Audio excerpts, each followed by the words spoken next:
Le témoignage, nous allons le rendre en lâchant le ballon. Je compte sur toi et quand j'arrive sur toi, tout le monde lâche le ballon. 1, 2, 3.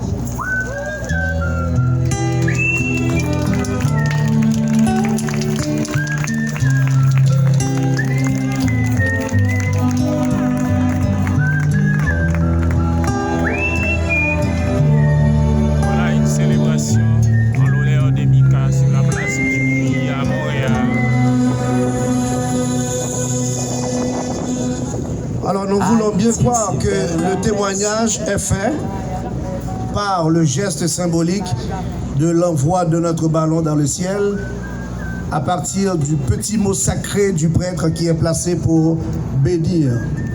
L'âme de Mika, nous croyons pour le moment qu'elle est bénie et nous allons continuer avec le témoignage.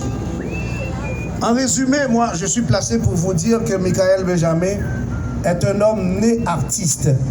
Parce que né d'un artiste.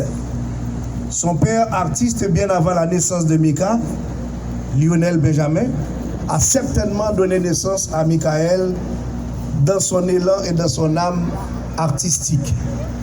Et Mika a grandi sous les ailes d'un artiste et a appris à être artiste à partir de cet artiste-là pour devenir l'artiste qu'il est jusqu'à la mort. Une mort d'exception, car ceci a été donné à Mika de voyager là où il a beaucoup plus aimé de fonctionner sur une scène. Témoignage né artiste, témoignage, l'homme a grandi à côté de son père, il a commencé à chanter avec son papa.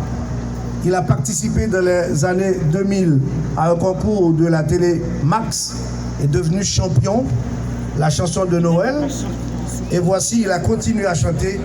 Et la dernière œuvre qu'il a chantée, j'espère qu'il ne va pas y avoir de la pluie, c'était « Fais la pluie ». Mais nous demandons que la pluie ne nous empêche pas de le célébrer ce soir. La vie de Mika mérite un témoignage profond. Vous l'avez commencé avec l'envoi du ballon, mais je pense qu'il y a un Luc Merville qui est là, lui qui a vécu aux côtés de Mika. Il serait capable de nous lâcher quelques mots à l'égard de cet artiste qui lui était un compagnon. Bonsoir tout le monde, ça va bien? Très bien. Écoutez, je ne vais pas dire grand-chose, juste que j'ai fait 5 ans en Haïti. Et j'ai eu la chance de le côtoyer à plusieurs reprises. Mes filles sont venues me rejoindre à un moment et ils l'ont rencontré. Et j'oublierai jamais ce jour-là parce que, écoute, il n'avait jamais vu mes filles. Et ça a pris 2 secondes, il les enlaçait comme si c'était ses sœurs. Et encore aujourd'hui, mes filles l'ont toujours suivi sur Facebook, l'ont toujours suivi sur les réseaux sociaux.